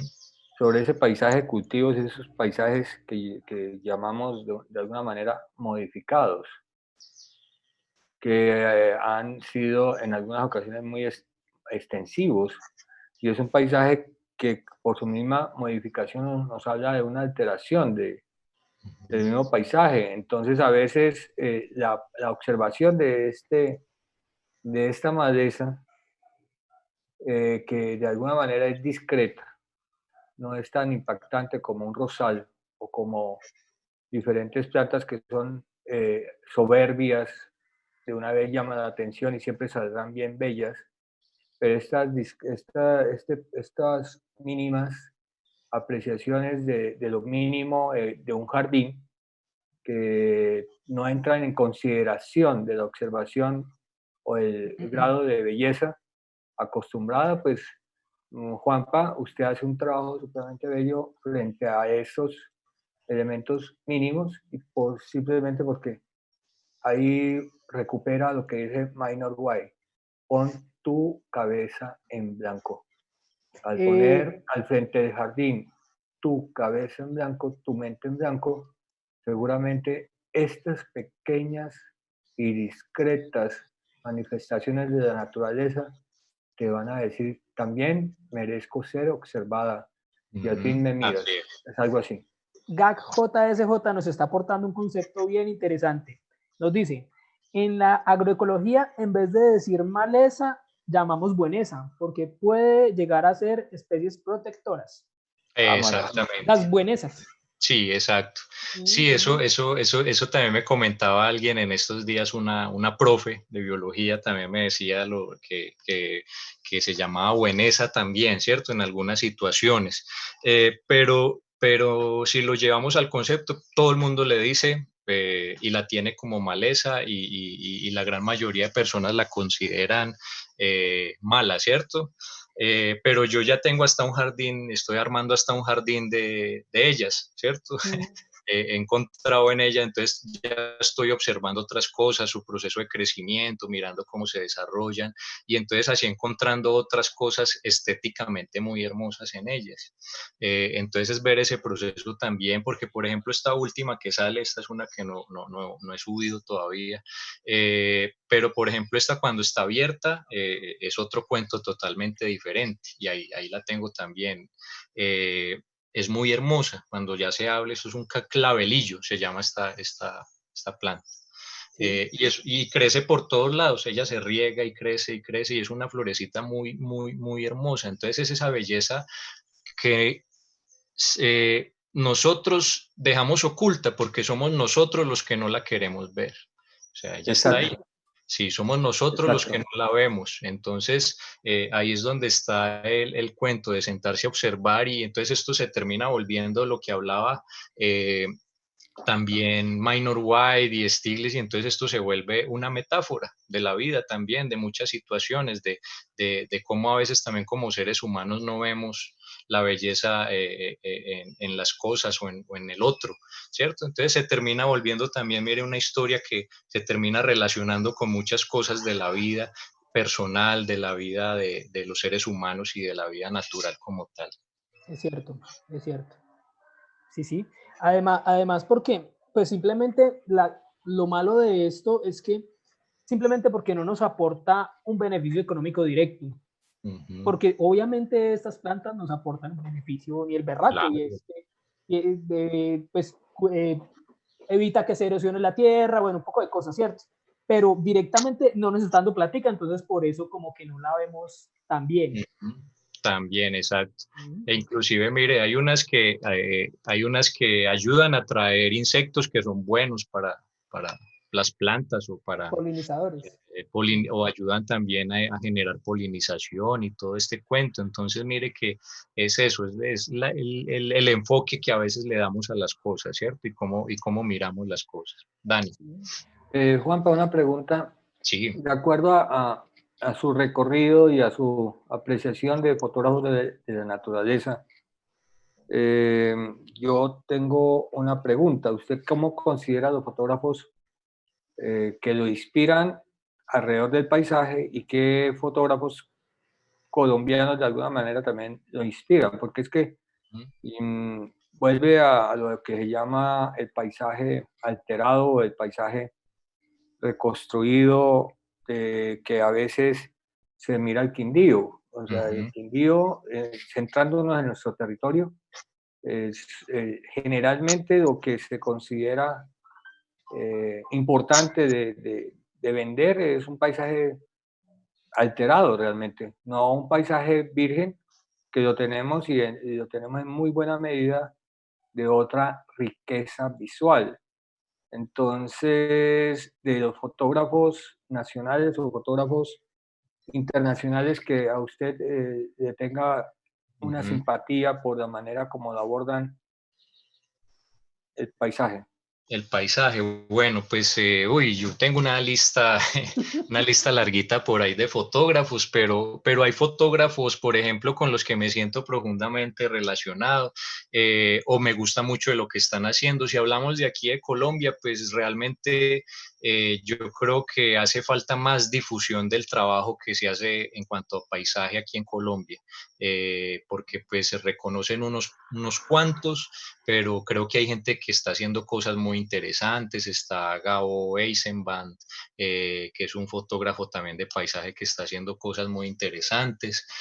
Está también, pues, siempre va a ser un referente Andrés Hurtado, ¿cierto? Como tal, porque pues yo creo que es de las personas que se ha preocupado por mostrar el paisaje colombiano como es y por ayudar también a conservarlo. Entonces eso es otra cosa que me parece que es importantísimo, porque yo sí creo que debe haber esa conexión entre el paisaje y la naturaleza y de alguna manera mirar qué se puede hacer con las imágenes para generar algo, ¿cierto? Debe haber algo, generarse un impacto también a través de ellas. Diego. Sanro nos dice la belleza que se oculta en aquello que en ocasiones consideramos insignificante. Y Álvaro Alzate nos hace una pregunta técnica que me parece bien importante esclarecer Sí. en este momento, que es, buenas tardes, ¿estas fotografías se hacen con un lente macro? Entonces háblenos un poquitico más de esos extensores de los que Bueno, nos hablas un rato. listo, no, entonces son una serie, son unos tubos extensores que se trabajan para hacer que haya una distancia más larga entre el sensor y el lente, ¿cierto? O sea que se puede utilizar cualquiera de los lentes que nosotros normalmente tenemos. Por ejemplo, la primera vez que yo hice macro lo hice con un lente, con un kit con el que viene la cámara. con una Canon que duré mucho tiempo después de poder cambiar de cámara, y tubos extensores que me alargaban esa distancia entre el lente y el sensor. Entonces esto se ve reflejado en que de la cámara, el lente lo que va a hacer es poder enfocar más cerca, ¿cierto? Yo me voy a poder acercar más al sujeto, poder enfocar, y así los detalles se van a ver mucho más cercanos de lo que normalmente son, ¿cierto? Más exagerados. Entonces de eso se trata el macro ahí, como explicándolo a grandes rasgos, porque pues, si nos ponemos a profundizar en la parte técnica, pues eso hay un cuento matemático también alrededor de eso, que son las relaciones también de proporción. Cuando usted pone los tubos extensores, eso cambia, ¿cierto? Cuando es 1:1, ¿cierto? Pero entonces eso ya es otro cuento técnico que se va más allá y sería de pronto muy... Pero yo lo trabajo es con tubos extensores, porque los tubos no tienen nada en la mitad, o sea, solamente no va a haber nada que interfiera entre el lente y la cámara, Y lo bueno realmente. es que no son tan costosos Y no son tan costosos. como un macro. Exactamente, porque es que yo los primeros que tuve los conseguí por eBay, y no me costaron más de 40.000 pesos, si mal no recuerdo. ¿Sí? Hablemos de las cosas buenas y las cosas malas de esos tubos. Sí, claro. Las cosas malas es que oscurece mucho la imagen, me imagino, porque como alargamos esa distancia. Exactamente, se pierden unos cuantos pasitos de luz, ¿cierto? Generalmente son 2 pasos, pueden ser, ¿cierto? Más o menos 2, 3 pasos en algunos casos, dependiendo de cuántos tubos coloquemos también. Sí. Yo tengo una ventaja, que estoy utilizando uno de 16 milímetros, entonces al ser un tubo no tan largo, entonces no pierdo tanta luz como tal, pero como estoy utilizando también luz artificial, pues no tengo ningún problema. Pero sí tengo que es detectar dónde es que tengo mi punto dulce también en cuanto al enfoque, porque pues bien sabemos que sí, bien sabemos que en macro pues se pierde profundidad de campo exageradamente, ¿cierto? Porque ya las cosas son en milímetros como tal. Entonces, yo tengo que ser muy cuidadoso también con cuál es el diafragma donde funciona mejor también. Entonces, eso fue un ejercicio de mirar, hacer toma de diferentes diafragmas, mirar en cuál se veía más, de pronto tenía un poquito más de profundidad de campo, porque tampoco es que sea mucha, pero lo estoy trabajando en un solo disparo. Trabajo en un solo disparo porque pues bien podría ser apilamiento para enfoque, varias imágenes, enfocar a diferentes profundidades y después unirlas, pero no quería en este caso, porque a mí me parece que ese leve desenfoque le aporta a la imagen como algo, cierta... es que no sé en qué palabra describirlo, pero me parece que le da le aporta mucho estéticamente a la imagen. Acabo de aclarar una cosita. Cuando Juan dice apilamiento de imágenes, eso es una técnica que se utiliza cuando se hace hipermacrofotografía. Cuando es muy cercano, desafortunadamente se tienen que tomar de 60 a 80 imágenes y unirlas digitalmente para alcanzar esos focos. ¿Por qué? Claro. Porque ya cuando está uno muy cerca del objeto, ya el foco es menos de milímetros. Entonces, ya lo que no se ve es nada. Entonces, por ejemplo, para fotografiar la cabecita de un insecto, se tiene que hacer esa apilación de imágenes. Que es que uno toma una foto y va corriendo el foco para tener muchos focos. ¿Dani? Sí, es como lo que ha explicado alrededor del macro, que también son universos o paisajes paralelos, ¿no?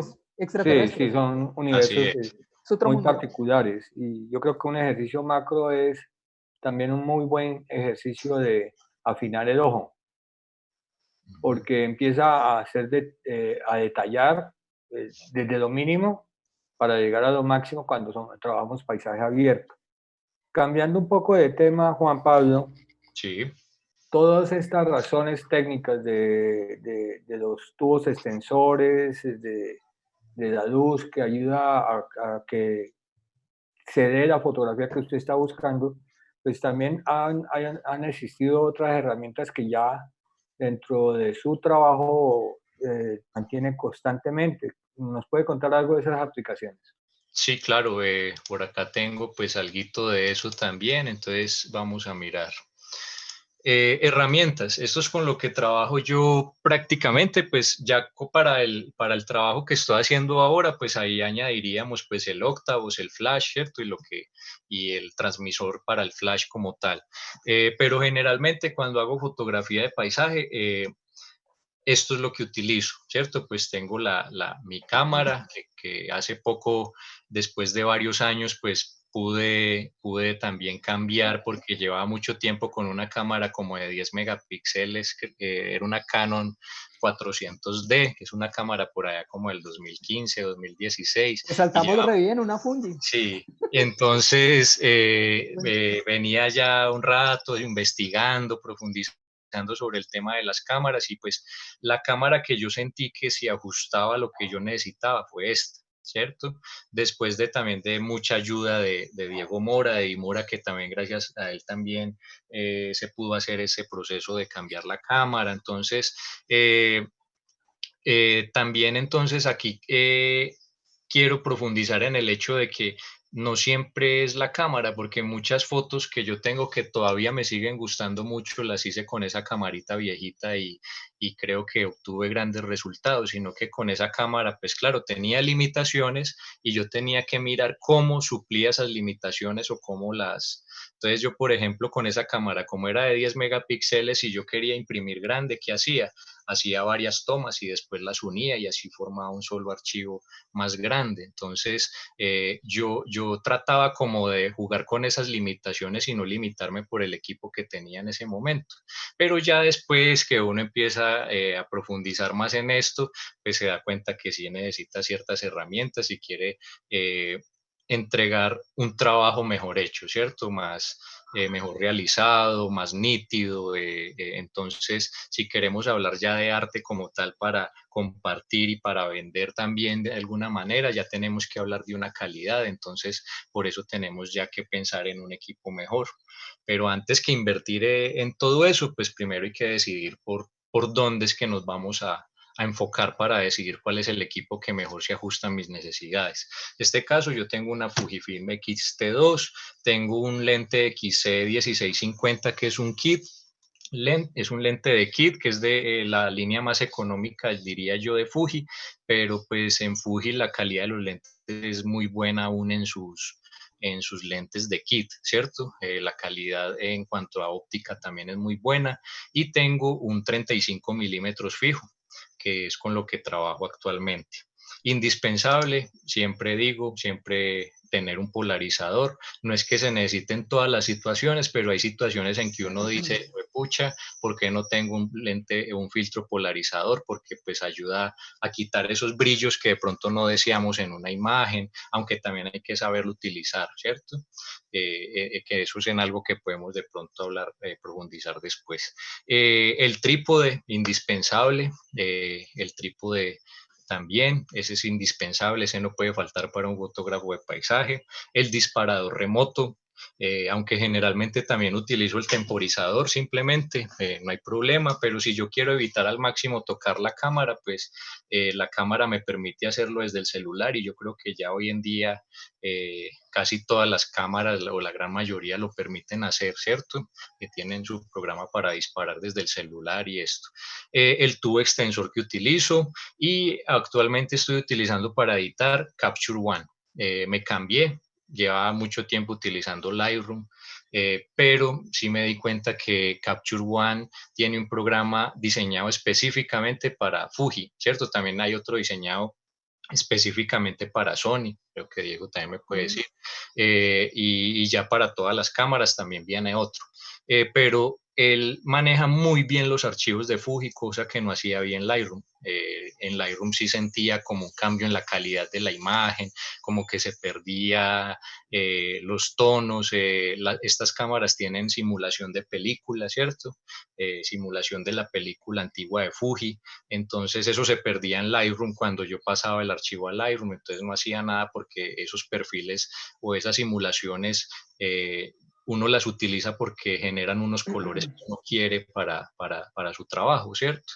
Y eso se perdía en Lightroom y por eso me cambié. Y lo que me falta, pues lo que yo diría que me hace falta en este momento y que yo ya con eso sería feliz, un 55-200 y un filtro N de graduado. El 55-200, ¿por qué? Porque es que con el 55-200 yo puedo generar ya otro tipo de estéticas también abordando la naturaleza y el paisaje.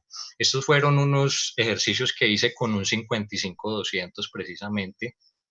Entonces, la ventaja de los teles es que nos comprimen, ¿cierto? Nos comprimen el fondo, nos comprimen un poquito más los objetos y eso hace que nos genere otra estética, otras figuras, otras formas y otro aspecto muy diferente. Y el filtro graduado, porque pues yo necesito esto para obtener el mejor archivo desde el principio, yo necesito que las altas luces del cielo me queden pues con el mayor nivel de detalle posible, porque pues bien sabemos que recuperar detalles en las altas luces es muy difícil. Entonces, el filtro graduado me ayuda a oscurecer el cielo, porque pues recordemos que el filtro graduado tiene en su parte de arriba, es un poquito más oscuro y se va aclarando, ¿cierto? Hay unos que van haciendo la transición suave y hay otros que hacen la transición fuerte, ¿cierto? De una. Entonces, pero me gustan más los suaves para lo que yo realizo y esto es lo que yo buscaría para poder lograr un archivo desde la toma lo más perfecto posible, y hay veces que con esto no necesita uno irse al computador y no necesita hacer prácticamente nada de revelado, ¿cierto? Entonces eso es lo que ahorita estoy necesitando y pues esperemos a ver qué pasa. Hay ¿Cuándo hay llegue? una cosita técnica a explicarle a la gente porque veo que Sí. tenemos mucha gente que no conoce de fotografía y yo creo que hay dos punticos ahí Súper, que tenemos que tocar. El claro, primero, el polarizador, ¿qué es? listo.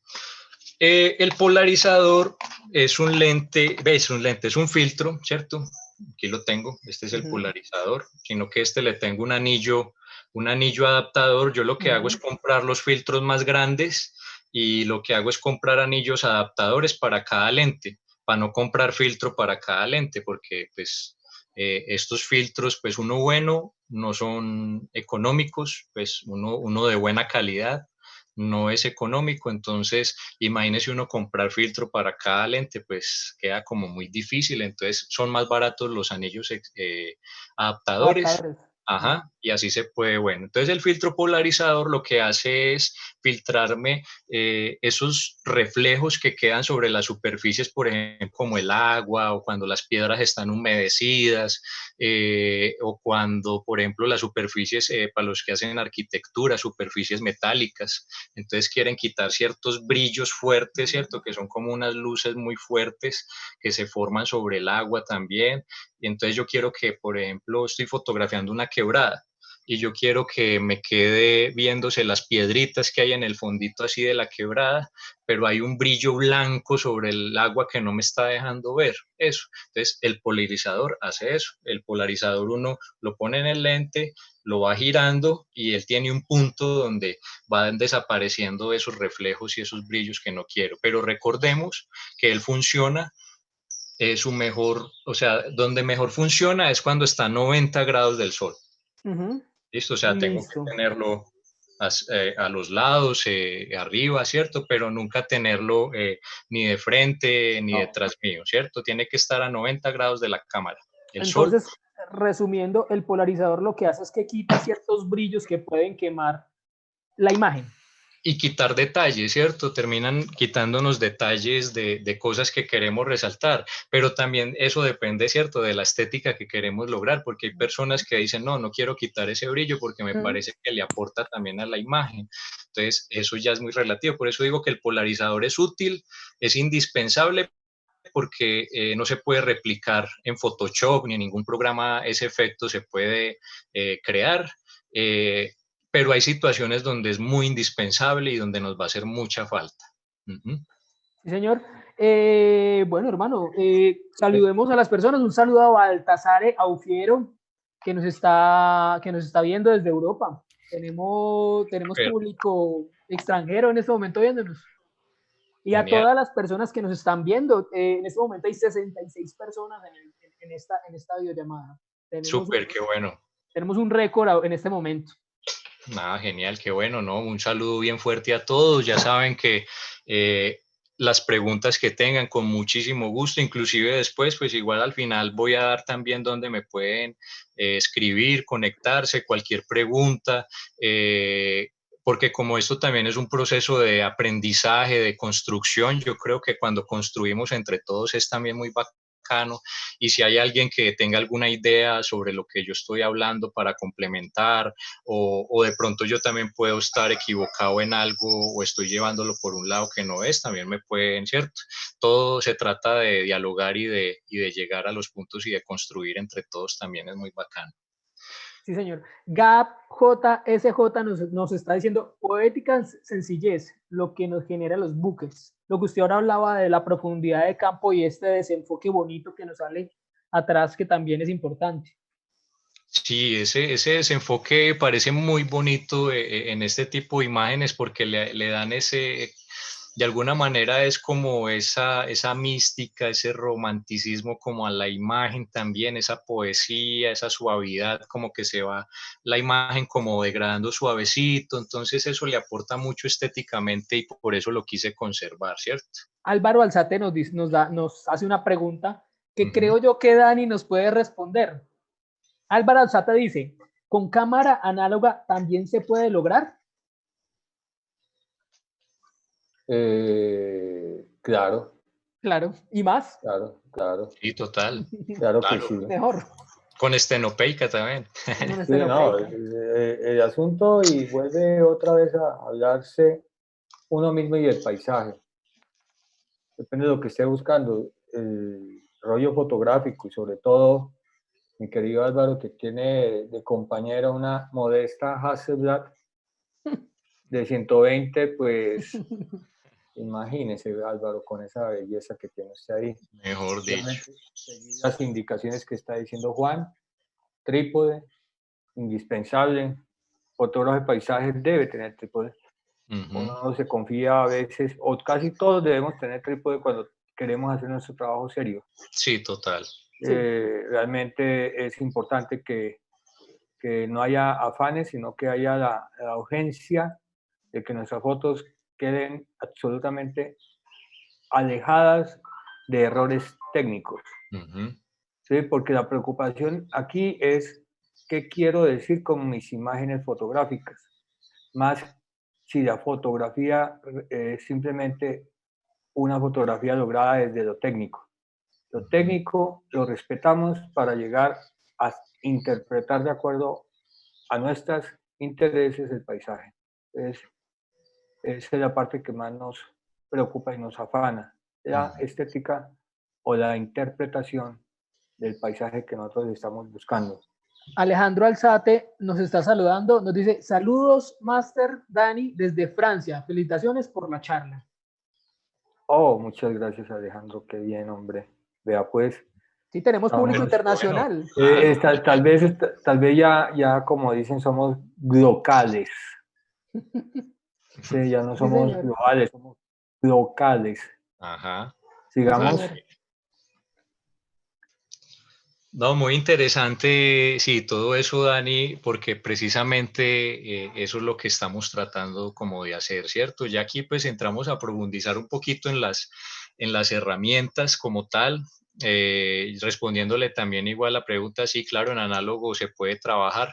Yo tengo pendiente eso, quiero hacer algo con una cámara, tengo los tubos extensores para una Zenith.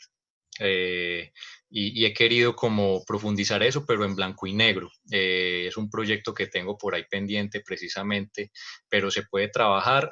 Sería conseguir, por ejemplo, si es una cámara de 120 milímetros, ¿cierto? Para 120.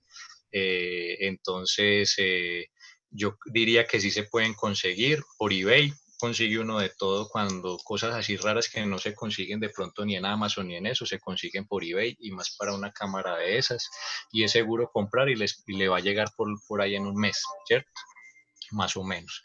Bueno, la otra herramienta que se volvió fundamental, pues yo tenía pues estas herramientas separadas. Por ejemplo, el Photopills, él encierra un poco de herramientas que son indispensables para uno como fotógrafo de paisaje, realmente se vuelven muy útiles. Por ejemplo, esta, en la primera imagen tiene la herramienta de poder ubicar el sol, ¿cierto? Cómo el sol va a estar, en qué lugares va a estar de pronto entrando la luz también, la posición del sol, las fases de la luna. También tiene realidad aumentada, por ejemplo, en el día, que me va diciendo el sol cómo está y lo puedo apuntar al mismo paisaje que estoy buscando y saber dónde va a estar ubicado el sol específicamente a ciertas horas del día.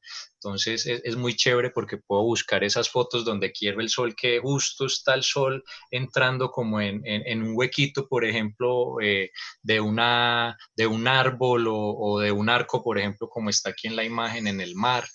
Tiene también para hacer recorrido de estrellas, entonces él le dice cada cuánto hace tomas de tantos tiempo, y hace cierto número de tomas para después unirlas en el computador, porque es la mejor forma de hacerlo para que no se recaliente el sensor y generemos mucho ruido también.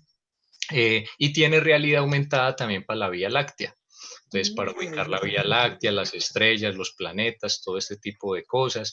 Tiene también para saber el ángulo de visión de los lentes. Tiene para la exposición, para calcular exposiciones cuando pongo filtros también, cuando estoy en la noche también para calcular exposiciones. La hiperfocal, que es fundamental para uno como fotógrafo de paisaje. Y como fotógrafo, pues hay que entender la hiperfocal porque en muchas situaciones le va a ayudar muchísimo a uno, que es la distancia a la cual usted debe enfocar para que las cosas queden mínimamente bien enfocadas, ¿cierto? Desde el primer plano hasta el infinito, ¿cierto? Eso es lo que busca uno en el paisaje, que haya nitidez y haya buen enfoque desde el primer plano hasta el infinito generalmente, y eso nos lo ayuda pues esas tablas de hiperfocales también para ser más precisos, para hacer time-lapse y todo eso. Entonces, recomendadísima. Eso sí, creo que ahorita está en un precio de 34.000 pesos, pero yo creo que vale la pena la inversión porque usted los paga, y usted ya lo puede instalar de por vida en los teléfonos que necesite, en el teléfono que si cambia de teléfono puede volverlo a instalar y todo el cuento. Entonces, vale la pena hacer la inversión porque es una herramienta muy útil para el fotógrafo de paisaje.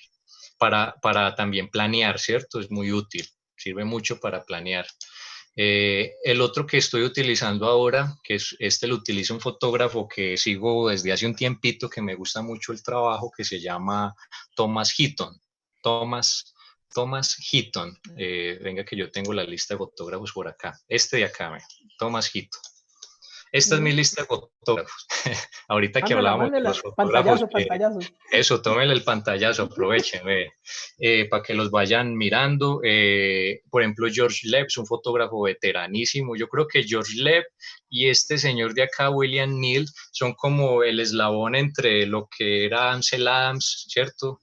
Y lo que hay hoy en día. O sea, ellos trabajan con parques nacionales y todo este tipo de cosas.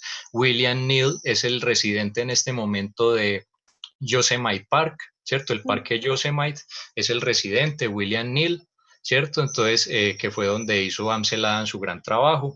Entonces, también, mire, pueden mirarlo a él porque tiene un trabajo que me parece muy hermoso, muy profundo, ¿cierto? Muy expresivo de alguna manera. Entonces, vale la pena profundizar en ese trabajo.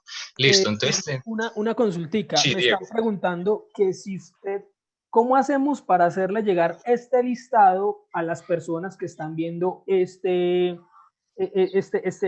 videoconferencia?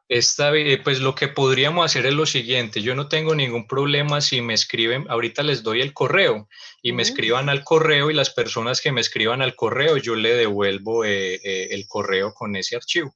¿Listo? Maravilloso, maravilloso. Claro que sí. Sí, señor. O de manera muy sencilla, simplemente lo publicamos en Comunidad Contacto. También, sí. Cojamos ese listado y lo cortamos y lo pegamos. Sí, perfecto, sí, eso.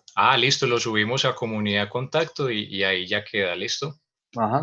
Qué bueno, qué bueno. De una. Listo. Entonces, este es el otro programa que estoy utilizando, que es el Clear Outside. Este lo recomendó un fotógrafo que es Thomas Heaton, el que les hablaba ahora. Es un fotógrafo inglés del Reino Unido. Resulta que él hace unos paisajes con los que me siento plenamente identificados porque es que son muy naturales, ¿cierto? Pero también son muy emocionales y transmiten mucho, entonces también para que lo vean. Este programa es muy bueno porque pues está en inglés, como lo pueden ver, pero pues si yo aprendo a saber, por ejemplo, que estas son las nubes bajas, ¿cierto? Low clouds, medium, entonces las nubes medias y las nubes altas, ¿cierto? Entonces estas tres me representan la altura de las nubes. Entonces, esto es importantísimo a la hora de fotografiar paisaje, porque si yo quiero hacer un paisaje donde las nubes sean protagonistas, pues yo tengo que saber cómo van a estar. Entonces, esto me ayuda a predecir cómo van a estar de alguna manera las nubes, si se van a entrecortar, si tengo nubes bajas que me van a tapar absolutamente todo, ¿cierto? Pero recuerden que cuando tenemos nubes altas, entonces si yo me voy para la montaña arriba, ya no voy a tener, las nubes van a estar abajo, entonces yo ya voy a poder hacer otro tipo de fotografías. Entonces mire que ya entra uno a analizar todo este tipo de cosas y estas situaciones, y estos son programas que le ayudan a uno mucho. Me ayuda también a predecir niebla. No va a decir uno que esto es 100% efectivo, porque pues sería una mentira cuando el clima es tan, de alguna manera, cambiante y tan impredecible, ¿cierto? Entonces, pero sí puedo tener un acercamiento de lo que va a suceder, y puede que sí sea así, pero me ha sucedido muchas situaciones que hoy y no sucede como yo lo esperaba, ¿cierto? Eso es lo que uno tiene que acostumbrarse. Aunque hay que aclarar que eso también es lo bonito del paisaje. Ajá, Usted puede claro. ir a un sitio con todas las expectativas del mundo, pero cuando llega, pues se encuentra otra cosa. A mí me Ah, ha pasado que yo voy a sitios que no, por ejemplo, que no tengo nada, que no es tan bonito, pero que la luz, las nubes, siempre hay factores que cambian, que puede ser muy cambiante. exactamente, sí, De así hecho, es. todos Sí, tenemos Diego. paisajes, todos tenemos, digamos, sitios regulares en los que vamos todos los fotógrafos de paisaje, y por lo general todas las fotografías son diferentes, porque el paisaje es muy cambiante. Es muy cambiante, cada uno tiene su visión también, ¿cierto? Entonces, mire que cada quien lo va a representar de una forma diferente, ¿cierto? Entonces, por eso es que uno tiene que buscar, cuando uno va a hacer un paisaje, también es bueno como mirar cómo lo han fotografiado otras personas, ¿cierto? Para yo de pronto no también entrar en lo mismo, o no caer en lo mismo. Yo digo, no, pues si esto ya ha sido fotografiado de esta manera, yo tengo que buscar las maneras de fotografiarlo de otra, ¿cierto? De transmitir lo que yo quiero transmitir, pero de otra forma. Entonces, alejarse de esos puntos que son como tan comunes también a veces, ¿cierto? Que a veces nos enamoramos de un solo punto, pero tenemos que buscar otras composiciones. Y acá tenemos entonces predicción de la niebla, ¿cierto? Todo eso, las lluvias, la precipitación, y ese es el que utilizo para el clima, para predecir, por ejemplo, también para astrofotografía, si va a estar muy cubierto, todo esto. Y finalmente MeteoBlue, que este es uno que yo lo llevo utilizando hace mucho tiempo, muchos años, inclusive en la primera expedición del desierto hablé de él. Entonces, este es muy bueno porque también me muestra ya más las nubes, cómo van a estar de densas. Esta es la densidad de las nubes, la altura, ¿cierto? Y entonces estos son las herramientas y los programas que estoy utilizando en este momento.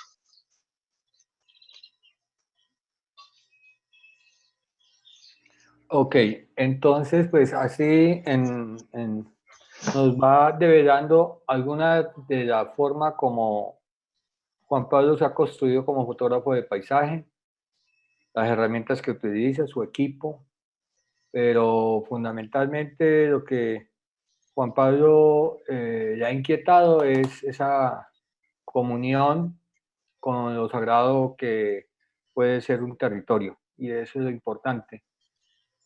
Yo creo que podemos ir como sacando conclusiones, Juan Pablo, para terminar, y agradecer a las personas que de alguna manera han permanecido. Sabemos muy bien y apenas estamos entendiendo cómo son los espacios en la Internet, cómo funciona nuestro diálogo en la Internet, que eso sí nos gustaría irlo analizando. Contacto seguirá insistiendo en estos encuentros de fotógrafos amigos que han, de alguna manera, han tenido alguna relación con Contacto o con la fotografía y que nos interesa que ustedes lo conozcan. Hemos insistido también en crear contenido en este momento de nuestra escuela, de nuestros intereses, con el propósito de estar conectados. Sabemos muy bien que se han modificado las relaciones y en este momento, pues, la manera de estar cerca a ustedes, estimados amigos, es mediante estos encuentros. A Juan Pablo simplemente decirle mil gracias, caballero del paisaje, de este emocionante mundo de la observación y del detenerse, y decirle que seguiremos en esa complicidad de la imagen fotográfica para mantenernos al día en cada proceso que usted, Juanpa, vaya realizando. A los amigos que nos siguen, esperen más contenidos que cada 8 días vamos a buscar que sea de su interés. No, Dani, pues primero que nada agradecer porque de verdad que ha sido un placer estar acá, compartir todo este proceso, porque pues más que a veces es compartir esa parte del proceso que uno ha tenido y ese crecimiento y también como la dedicación que uno le ha puesto a esto, ¿cierto? Porque esto requiere dedicación y muchas veces son cosas que puede que no tengan la recompensa que uno esperaría, pero para mí la recompensa más importante es realmente poder expresarme a través de la fotografía, ¿cierto? Eso es lo más importante, que podamos expresar y que la gente también se pueda expresar con ella. Entonces, de verdad que ha sido un placer recordarles que estoy abierto para las preguntas, las dudas, comentarios también, críticas constructivas, pues ya les voy a compartir de pronto el contacto para que me escriban cualquier cosa que quieran de pronto preguntar, compartir. Ahí están entonces mis redes. En Instagram me pueden encontrar como @orozcofotografía. También tengo otra página @orozcofotografía retratos, que ya es la parte de retratos comercial, y pues en Facebook @Orozco Fotografía separado, y en Gmail me pueden escribir a fotógrafo @gmail.com, así como está escrito ahí.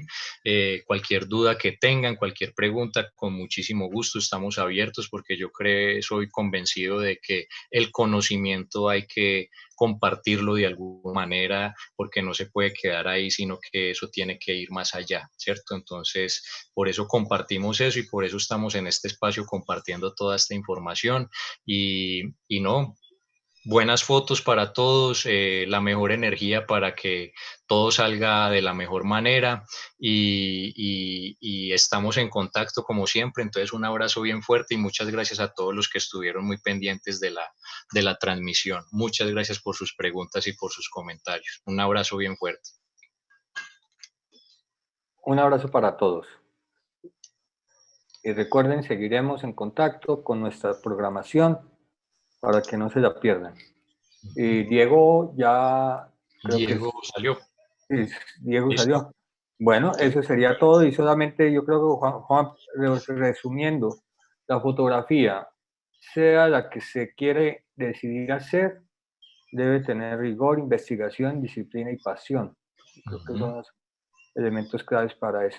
Sí. Feliz tarde y recuerden, hoy es domingo, sean felices, abracen en silencio a sus familiares y estén ante todo responsables en casa. Esto habrá posibilidades para nuestras excursiones y nuestros encuentros. Feliz tarde para todos. Feliz tarde. Chao. Chao.